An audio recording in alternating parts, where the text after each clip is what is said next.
phrase maladroite, une remarque blessante, un compliment attendu qui ne vient pas, une voix qui crie trop fort, engendre des petites frustrations qui rendent délétère l'ambiance dans bien des couples. Mais ce n'est vraiment rien à côté de la découverte des mensonges entretenus pendant des années ou de la révélation d'une relation extra-conjugale entretenue par un conjoint. Surmonter ces cas nécessite une grande noblesse de cœur et un sens élevé du pardon. Quoique les Saintes Écritures nous recommandent de pardonner 70 fois 7 fois, est-on toujours en mesure de pardonner? Le révérend Francis Tshiloma est notre invité pour en parler. Pasteur Francis, bonsoir. Croyez-vous au pardon dans un couple et pourquoi? Toute relation humaine nécessite pardon. Parce que tout au long d'une relation entre deux êtres humains, il y aura toujours des écueils, il y aura toujours des accrochages, il y aura toujours des frottements. Et d'ailleurs, il faut noter qu'en général, ce sont ces écueils qui vraiment solidifient l'union, solidifient la relation. Donc, quand quelque chose ne va pas, l'amour aussi impose le pardon. Alors, vous voulez dire par là, pasteur, que malgré votre chrétienté démontrée, il faut toujours s'attendre à des frustrations, à des moments de difficulté dans un couple? Par définition, être chrétien ne signifie pas ne pas commettre des erreurs. Mais être chrétien signifie être capable de réparer ses torts lorsqu'on les a commis. Donc, s'il y a des problèmes qui surgissent, on arrange. Les problèmes se règlent entre humains et les problèmes se naissent au milieu des humains et doivent se régler entre humains. Quels sont finalement les cas pardonnables si on peut faire une sorte de stratification entre petits, moyens et grands péchés? Alors d'abord, il faut dire que si vous établissez votre union ou votre mariage sur la base de certains principes qu'il faut respecter et d'autres qui vont être comme des principes où dès qu'on y touche, tout explose, ce mariage ne tiendra pas. Un mariage qui s'établit sur la base d'un pur légalisme, c'est-à-dire d'une observation stricte et formelle des lois et de simples lois, c'est un mariage tout à fait mécanique. Il n'y a pas de vie dans ce mariage. Et ce mariage ne tiendra pas. Il est appelé à s'arrêter et il finira par s'arrêter. Donc on ne peut pas dire, je me marie avec toi, mais le jour que tu feras ceci, je te quitte. Ce n'est pas un mariage. J'accepte de me mettre avec toi, mais le jour que j'entendrai que le mariage s'arrête. Attendez. Ne nous perdons pas le temps comme ça pour rien. Si vous pensez que vous ne pouvez pas vous attacher à quelqu'un corps et âme, et ensuite de mutualiser tout, à la fois le bien et le mal, ça ne sert à rien de pouvoir vous engager dans une relation. Parce que votre temps sera perdu. Et le temps de celui qui aura commis la faute au sein du couple, et le temps de celui du couple qui n'aura donc pas été coupable d'un quelconque péché ou crime. Mais n'est-ce pas qu'il faut mettre des garde-fous tout au long de ce chemin? Le garde-fou, le meilleur qu'il soit pour un mariage, c'est l'amour qu'on donne à son conjoint. Aimez seulement votre conjoint. Il sera le meilleur garde-fou. Si votre femme vous aime suffisamment, vous aurez du mal à aller la trahir à l'extérieur. Parce que vous vous souviendrez quand vous serez dehors de l'amour de cette dernière. De même, si votre mari vous aime, vous aurez du mal à le trahir à l'extérieur. Et d'ailleurs, en ce qui concerne par exemple la question amour du mari vis-à-vis de la femme, je vous dirais plutôt que ce que les femmes préfèrent et préféreraient, c'est plutôt un mari qui est plutôt attentif et attentionné à sa femme. Donc il sait prêter l'oreille à sa femme quand sa femme parle ou quand sa femme émet un besoin, un souhait ou quand elle crie. Quelqu'un qui est capable d'essuyer les larmes de vos yeux.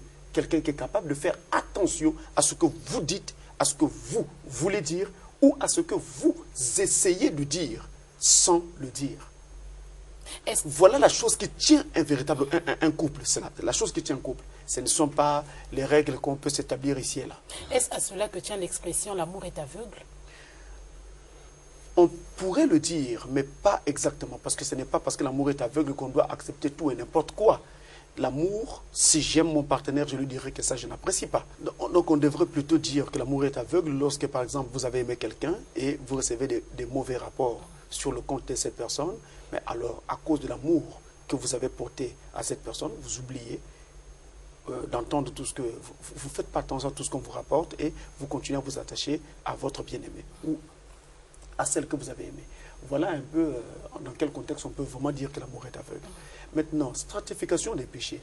Donc, comme je l'ai dit, nous n'avons Péché pas... ou faute, hein, au sein du Faute, couple. ouais. Nous n'avons pas de stratification à faire. Tout ce qui est mal est mal. Un petit mal aujourd'hui peut devenir un grand mal demain. Et en général, les grands maux dont souffrent les couples commencent toujours par des petits maux. Donc c'est des négligences comme ça au sein du couple, au fur et à mesure que l'on vit, qui finissent par engendrer les grands maux que nous connaissons. Et en général, dans un couple, particulièrement les femmes, je ne vais pas les attaquer, mais je souligne une chose très importante, elles font comme une sorte de comptabilité de tout ce qui ne va pas ou de tout ce qu'ils voient leur mari faire qui leur déplaît ou qui leur déplaise. Alors qu'est-ce qu'elles font donc? Elles font une comptabilité. Et chaque fois, elles viennent donc faire, ajouter comme une sorte de liste. Voilà, il a fait ceci aujourd'hui, il a fait cela, il a fait ceci. Et un jour, ça finit par exploser. C'est toujours comme ça que ça se passe. Et quand ça explose, elle vous dira, il y a 2 semaines, il avait fait. Il y a 1 mois, il avait fait. Il y a 2 mois, il avait fait. Donc c'est une suite comme ça de petits événements qui finissent par amener des grands événements, qui finissent par amener des grands maux au sein d'un couple. Donc ne stratifions rien, n'établissons rien du tout, reconnaissons tout simplement que tout ce qui est mal est mal. Nécessite un pardon. Et tout ce qui peut faire mal, fera mal, et donc va nécessiter de demander pardon, et aussi, pour la vie du couple, de pardonner. Alors, comment obtenir finalement un pardon lorsque le conjoint ne veut pas vous l'accorder? Mais comment vous savez qu'il ne veut pas vous l'accorder alors que vous n'avez même pas encore essayé? C'est votre partenaire. Vous vivez ensemble, vous connaissez ses habitudes. Ah, donc vous savez que votre partenaire est une tête de noix. Certainement. Parce que vous venez de dire tout à l'heure qu'il n'y a pas vraiment une grande faute, il n'y a vraiment pas une petite faute. Donc toute faute dans la maison est pardonnable. Alors que je voudrais rejoindre Laurent qui dit que je connais bien ma partenaire, moi qui suis homme, je connais bien ma femme, je connais bien mon conjoint, ma conjointe, et c'est qu'elle est vraiment sur telle faute, vraiment je la sentirais résistante. Je vous dis qu'on ne se marie pas sur des bases où le jour que tu feras, on se quitte. Mais on se marie sur une base simple, pour le meilleur et pour le pire. Et quand vous vous mettez ensemble, vous devez savoir que tout peut arriver. C'est comme quand vous mettez au monde un enfant, ou quand vous-même vous venez au monde. Vous devez savoir qu'un jour arrivera où vous allez quitter ce monde. Et vous ne pouvez pas faire autrement. Ça va avec la vie. Et en général, les échecs permettent donc de construire la vie du couple de façon correcte. Et ne pensez pas toujours que lorsque intervient un mal dans un foyer, ça sera toujours un cas d'adultère. Parce que c'est souvent ce que les gens pensent. Or, ce ne sont pas toujours les cas d'adultère qui détruisent les couples. Mais c'est beaucoup plus le manque de dialogue, le manque de compréhension, le manque d'entente. On n'est jamais sur le même longueur d'onde. C'est ça beaucoup plus qui détruit le couple. Et non pas les cas d'adultère et autres. Donc, peu importe le cas dont il peut être en question, il faut tout simplement comprendre que j'ai aimé et donc je dois faire avec. Je pardonne et nous allons de l'avant. Nous avons eu l'exemple donné par plutôt Adam dans le jardin d'Éden. Lorsque sa femme avait commis une faute avec le serpent, il a pardonné à sa femme. Et je crois que si Adam n'avait pas fait ça, Dieu aurait dû détruire Ève en Éden. Et on ne parlerait pas d'Ève depuis lors. Mais Adam avait pardonné. Et Dieu avait lui-même permis qu'Adam pardonne pour que ça serve à l'humanité par la suite des temps. Pour que justement l'humanité se rende compte que la vie ne peut se vivre qu'en pardonnant. Pasteur Francis, la vie ne peut se vivre qu'en pardonnant, c'est vrai, cela est avéré. Mais vous êtes conscient qu'il y a des cas qui sont très difficiles à gérer. Alors je vais donc prendre cette question. Prenons le cas d'une épouse qui, après 20 ans de vie commune, avoue à son mari qu'il n'a jamais été le père biologique d'un de leurs enfants. Peut-elle vraiment espérer le pardon de ce pauvre cocu? Mais bien sûr. Et comment? Bien sûr. Elle vient... C'est bien de le dire, bien sûr, c'est vrai. Mais 20 ans de vie commune. Et après, parmi les 7, les 3, les 5 enfants que nous avons, moi, je ne suis pas le père biologique d'un. Et on vous le dit comme ça, on vous le flanque comme ça, Pasteur Francis? La manière dont vous réagissez tous les deux, c'est justement ça qui traduit les tempéraments que nous avons à la cité et de la façon dont les gens gèrent ce genre de questions. Et c'est ce qui justement ne va pas. De toutes les façons, nous sommes leurs représentants. Attendez, vous dites 20 ans de vie commune, donc vous soulignez sur le nombre des années. C'est quand même beaucoup d'années, 20 ans. Donc pour vous, en fait, la faute, c'est le nombre des années. Ce n'est peut-être pas cela. Alors que ce n'est pas La cela. confiance pendant 20 ans et le mal Le est resté. problème, ce n'est pas le nombre des années. Le mal est là, il est là. Même s'il avait été fait il y a une semaine ou il y a un mois, le mal est là, il est là. L'enfant qui est là n'a pas pour père biologique le papa qui est dans cette maison, c'est quelqu'un d'autre. C'est ça le mal. Oui. Donc le mal est là, il est là. Donc le nombre des années ne compte pas. Il faut simplement plutôt dire ceci. Lorsqu'une femme se retrouve dans une situation de ce genre, cette femme doit voir son mari et lui dire, chérie, voici ce qui s'était passé. Cet enfant que nous avons là, il avait été conçu comme ceci et comme cela. Il dit la vérité. Il est possible que le mariage s'arrête ce jour-là, c'est-à-dire que le mari ne soit pas capable On refuse de pardonner. de pardonner, donc il refuse de pardonner. Tout comme il est aussi possible que le mari, aimant sa femme, pardonne et dise, écoutez, ça s'est fait, on va de l'avant. Parce que notez une chose, quand un mal a été commis, on ne peut plus revenir en arrière. Ce qui est fait, on ne peut plus revenir en arrière. Vous pouvez vous fâcher, vous pouvez monter, descendre, faire ce que vous voulez. Ça ne fera pas que ce mal-là s'efface, il restera. Il est fait, il est fait. Donc la chose à faire, c'est simplement de trouver suffisamment de force en soi-même pour simplement pardonner à son partenaire. Pourquoi Dieu a toujours exigé que deux personnes se marient lorsqu'ils s'aiment vraiment et véritablement? Parce que justement, cet amour permettra de surmonter les événements qu'ils vont devoir traverser. Sans amour, il est impossible de tenir dans un couple. C'est impossible.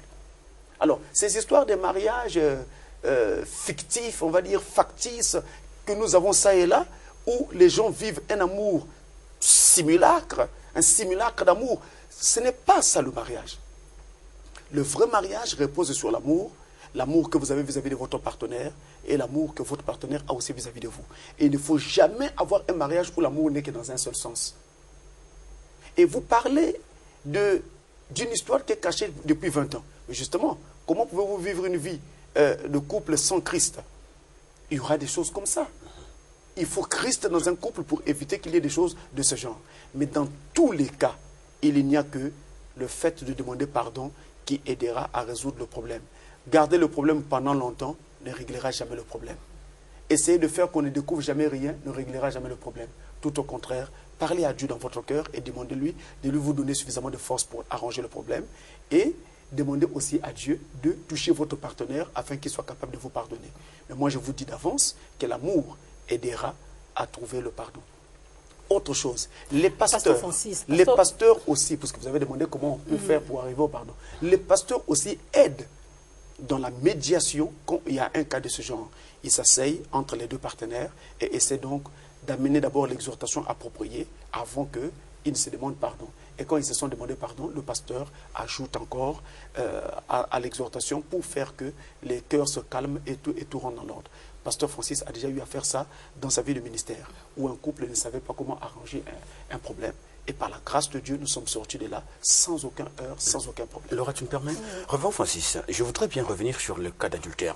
Voyez-vous, lorsqu'il faut pardonner toute faute, il y a bien des hommes aujourd'hui dans les foyers qui vont comme des joueurs, qui vont de maison en maison avec des cas d'adultère à répétition dans un monde où le VIH est en pleine expansion. Vous vous rendez compte qu'il faut chaque fois pardonner. Quand vous pardonnez aujourd'hui, vous l'entendez dire, non, demain, hier, il a couché avec un tel. Hier, il a... Un tel monsieur, vous pensez qu'il mérite vraiment... Il n'y a pas que les hommes, il y a aussi les femmes. Ça va de soi. Ça va de soi, Pasteur Francis. Eh bien, vous ressortez très bien votre côté humain, j'apprécie. Mais ça reste humain. Parce que le divin, lui, dit, si votre frère revient vers vous pour vous demander pardon, eh bien, pardonnez-lui 70 fois 7 fois. Jésus l'a dit. Donc Jésus a réglé cette question avant de quitter la terre pour être sûr qu'après lui, les gens ne fassent pas tout et n'importe quoi. C'est clair. Pasteur, Jésus, on va dire que Jésus était Dieu. S'il faut, on va le dire ainsi. Il était Dieu. Et il donnait le conseil à qui? il donnait le conseil non, aux hommes. Aux hommes, vous avez bien parlé du côté humain. Est-ce que vous pensez qu'un homme, c'est-à-dire en tant qu'homme, soit capable de pardonner des fautes aussi graves? Est-ce que Jésus pensait qu'un homme soit capable de pardonner des fautes aussi graves pour nous donner un tel conseil? Je ne pense pas qu'un serviteur de Dieu, qui qu'il soit, puisse être plus sage que Jésus. Personne ne peut se targuer d'être plus sage que Jésus. Si Jésus l'a dit, c'est que c'est ce que nous devons faire. Et j'ajouterai une chose. Quand vous parlez de quelqu'un qui commet des fautes à répétition, des adultères, déjà même quand l'adultère n'est pas commis à répétition, déjà une fois, je peux vous dire que ça peut être une erreur. Il a été pris dans un piège et puis il est tombé, il y a eu adultère. Mais quand vous voyez l'adultère se répéter et se multiplier et se pérenniser, ça veut donc dire que le véritable problème, c'est la femme qui est dans la maison. Donc vous pensez vraiment, pasteur Francis? Je vous parle en tant que pasteur. Vous mettez le tort sur l'homme, mais en réalité, le problème, c'est la femme qui est dans la maison. C'est elle qui cause ces adultères. Et donc, c'est à elle de demander pardon ou c'est... Ce n'est pas pour commencer que c'est à elle de demander pardon. Parce qu'aujourd'hui, on peut demander pardon. Demain, la chose se répète. Quelle est votre joie dans tout ça quand la chose se répète? Donc, en réalité, pour guérir le mal, on dit qu'il faut aller à la racine du mal. Qu'est-ce qui fait que mon mari ne tienne pas en place et est tout le temps à l'extérieur, en train de regarder dehors? Qu'est-ce que je ne fais pas dans la maison que je devais faire pour que mon mari ne soit pas tout le temps en train de regarder dehors? Quand vous êtes une femme et vous n'avez jamais eu de paroles de tendresse vis-à-vis de votre mari, qu'est-ce que vous voulez que demain cet homme produise? Parce que n'oubliez pas, vous dites bien chrétien, chrétien, chrétien, mais vous oubliez une chose, c'est que tous les chrétiens ont deux côtés. Ils ont un côté chrétien et un côté humain. Ou devrais-je dire, ils ont un côté spirituel et un côté physique. Un côté divin et un côté charnel. Donc, il arrivera que le charnel finira par prendre le dessus si vous le mettez dans une condition où il vit cette histoire et ces privations pendant longtemps. Une femme qui dit à son mari tout le temps, je suis fatiguée, je suis fatiguée, je suis fatiguée. Elle est tout le temps fatiguée. Mais quand il s'agit de suivre un film à la télévision le soir à 20 h, elle est là avec ses enfants, elle rit, ça joue, ça parle, elle n'est pas fatiguée. Quand il s'agit de causer avec ses voisines, ses amis et tout, elle n'est pas fatiguée. Mais quand maintenant il s'agit de servir son mari, elle est toujours fatiguée. S'il y a une frustration quelque part, pasteur Francis, pensez-vous que cette femme soit à même de recevoir son mari? Il fallait prendre le courage de régler cette frustration avant de vous plaindre que voilà, votre mari ne tient plus en place. Pourquoi on conseille aux gens de ne jamais laisser des petites choses traîner comme ça dans les couples? C'est pour éviter qu'il y ait d'autres problèmes. Je vous l'ai dit en amont, que les grands problèmes que nous avons dans les couples commencent toujours par des petits problèmes. Une femme qui ne sert pas son mari, cette femme-là, qu'elle ne se plaigne pas de voir son mari se retrouver à l'extérieur. Parce que n'importe quel homme peut supporter quelque chose pendant un temps, mais il ne pourra jamais supporter toutes ces choses pendant tout le temps. Ce n'est pas possible. Et il y a aussi le fait qu'il y a des femmes qui, finalement, acceptent de servir leur mari, mais quand elles acceptent, alors elles jouent juste, qu'on va dire, un rôle. Il n'y a pas le cœur. Elle n'est pas engagée. Il n'y a pas de flamme. Et dans cette histoire-là, on ne trompe pas et on ne peut pas tromper son partenaire. Quand il n'y a pas de flamme, ça se sent tout de suite, ça se lit, ça se vit. Et c'est beaucoup plus une insulte que si même on avait refusé. Il aurait même fallu refuser que d'accepter et d'aller faire comme ça un simulacre de prestation. Ça, c'est un problème sérieux et majeur. Vous viendrez voir le pasteur pour dire, pasteur, mon mari a fait. Mais si ce pasteur a sa tête sur les épaules et a tout son équilibre, il vous dira, votre mari a fait, mais pourquoi votre mari a-t-il quitté la maison pour aller jusqu'à l'extérieur? Qu'est-ce qui est arrivé? Vous étiez censé être là. Pourquoi votre mari vous abandonne, vous? Pasteur Francis, ce n'est pas de la partialité. Enfin, je vais dire que je ne suis pas ici pour défendre les femmes, mais vous avez des hommes qui sont des éternels insatisfaits.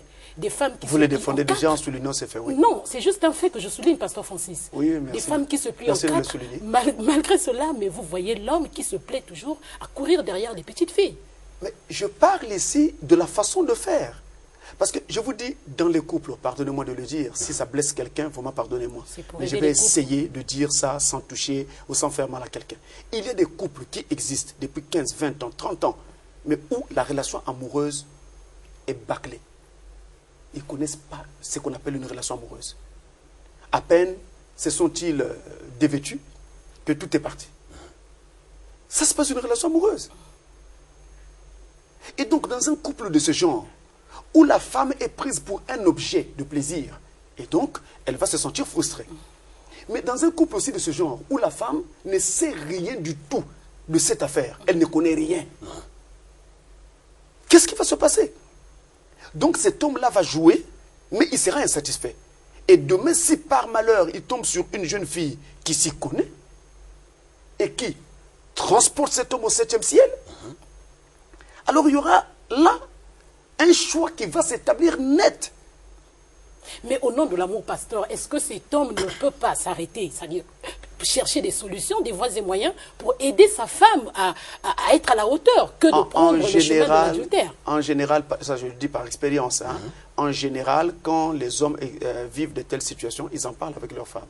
Ils disent, voilà, je ne me sens pas satisfait, voilà, voilà. Ils en parlent avec leurs femmes.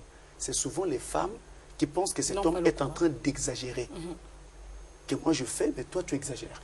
Autre chose, j'ai déjà croisé des couples où la femme décide délibérément et unilatéralement de punir son mari parce que le mari n'aurait pas acheté un pain, n'aurait pas acheté ceci. Il dit, à partir d'aujourd'hui, il verra ça. On diminue la ration. Et quand elles font ça, elles ne se rendent pas compte qu'elle-même est en train d'envoyer son mari à l'extérieur. Après, ça sera la première à courir après le pasteur et après les diacres. Pasteur, mon mari a fait. Pasteur, mon mari a fait. Mais si tu le savais, si tu savais qu'en faisant comme tu fais, ton mari irait à l'extérieur, il ne fallait pas prendre. Alors, pasteur Francis, il ne fallait pas prendre ce risque-là.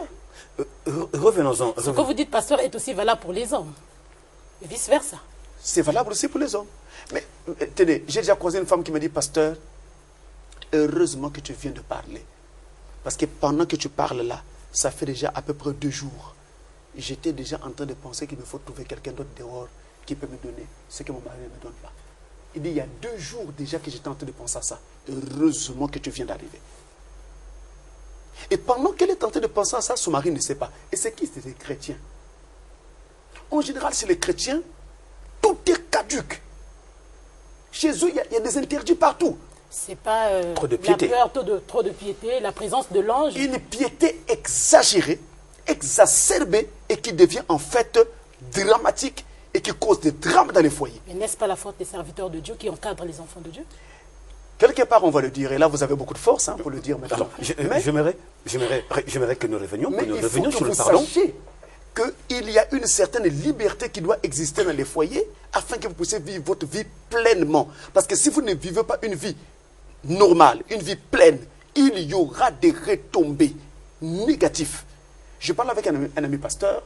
J'ai dit à ce pasteur-là, il dit, cher ami, il y a longtemps que nous nous connaissons, mais je dois te dire en toute vérité qu'un jour, si Jésus tarda à venir, nous allons commencer à vivre des drames dans les couples que nous dirigeons dans les maisons. Parce qu'il y a tellement d'interdits. Une sœur chrétienne qui monte au lit pour dormir avec son mari, et elle dort comment? Avec un pan. On a attaché le pan avec un fil. Donc, on ne peut pas enlever. Il y a un nœud là.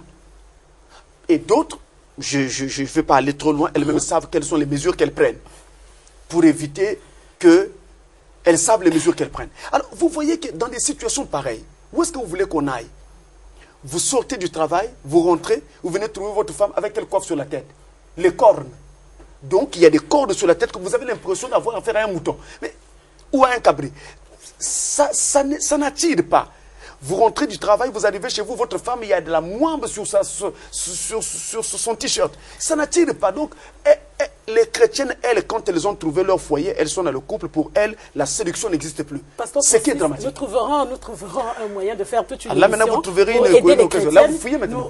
Non, pas du tout. Nous devons plutôt revenir sur le pardon, parce que ce n'était qu'une brèche qu'on avait ouverte, je crois, que sur l'adultère, et qui nous a étalé justement à voir tout un... C'est ça qui amène justement ces histoires des pardons. Revenons sur le pardon, pasteur Francis. Comment savoir que l'on a été pardonné? Surtout que vous avez parlé de relations simulacres. Et comment on devait accompagner un pardon? Est-ce qu'avec des réparations, avec un pagne, avec un peu d'argent, pour se faire pardonner? Non. Laissez ces histoires à l'africaine. La Bible est formelle. Le pardon, c'est le pardon. Demander pardon signifie venir avouer ce que l'on a fait et demander à l'autre son indulgence. Avec des simples mots. Avec des simples mots. On n'a pas dit qu'il faut aller acheter un pan ou bien aller remarier la fille. Donc vous allez donner une seconde dot. Ça n'existe pas. vous demandez pardon et ça s'arrête là. Si on vous pardonne, gloire à Dieu. Si on ne vous pardonne pas, vous avez fait votre part devant le Seigneur. Celui qui refusera de pardonner, ça devient maintenant son lot devant le Seigneur. Voilà ce qu'il en est. Maintenant, par contre, il faut savoir que selon la gravité de l'acte qui a été posé, votre partenaire a mal et que donc il va falloir l'accompagner pendant cette période pour que justement ce mal-là s'atténue et disparaisse. Et qu'est-ce qu'on fait donc dans le contexte? Eh bien, on veille à ne plus retomber, à ne plus reposer un acte pareil et on veille aussi à ne pas raconter n'importe quoi, donc à dire des paroles qui peuvent être choquantes, qui peuvent être blessantes et qui peuvent donc ajouter à la blessure. Et s'il y a lieu, on peut donc également essayer d'égayer son partenaire en lui faisant oublier les faits qu'elle a donc endurés, ce qu'elle a connu, en donc l'amenant à des sorties, des choses comme ça, juste pour changer un peu d'atmosphère. Et un voyage aussi peut intervenir pour changer l'atmosphère. Et toutes ces choses-là donc peuvent être mises en œuvre pour aider donc à changer l'atmosphère. Une sortie pour aller faire des achats dans un magasin. En fait, vous veillez sur ce que votre partenaire aime le plus et c'est ce que vous allez donc essayer de faire pour la remettre très vite dans son bain. N'est-ce pas là, et au fur et à mesure que le temps va s'écouler, la chose sera oubliée. Ça, et peut-on prétendre pardonner à son conjoint et continuer à lui rappeler sans cesse la faute qu'on lui a reprochée? Proverbe chapitre 17, verset 9 déconseille de faire de cette façon. Parce que quand vous rappelez la faute, vous divisez les gens. Mais parce qu'on l'a maintenant se faire des sorties comme ça, n'est-ce pas de l'achat de conscience? Non, non, non, il ne s'agit pas d'acheter. Enfin, derrière les mots, derrière le verbe que vous avez conjugué, on vous a pardonné et après, tout ce qui suit là, c'est comme un petit rituel Il s'agit de la remettre en confiance. Il s'agit simplement de l'aider à vite oublier. Donc la question, la grande ici, il s'agit de changer l'atmosphère afin que votre femme ou votre mari, selon celui qui est concerné, se retrouve le plus vite possible. Pasteur Francis, pour une meilleure compréhension, peut-on tout pardonner dans un couple, puisque vous avez des personnes qui tiennent des langages du genre « je peux pardonner ceci, je peux pardonner ceci », tout sauf? Tout doit être pardonné. Pasteur Francis, merci. C'est moi. C'est la fin de notre entretien. Merci de l'avoir suivi. Au revoir et à bientôt.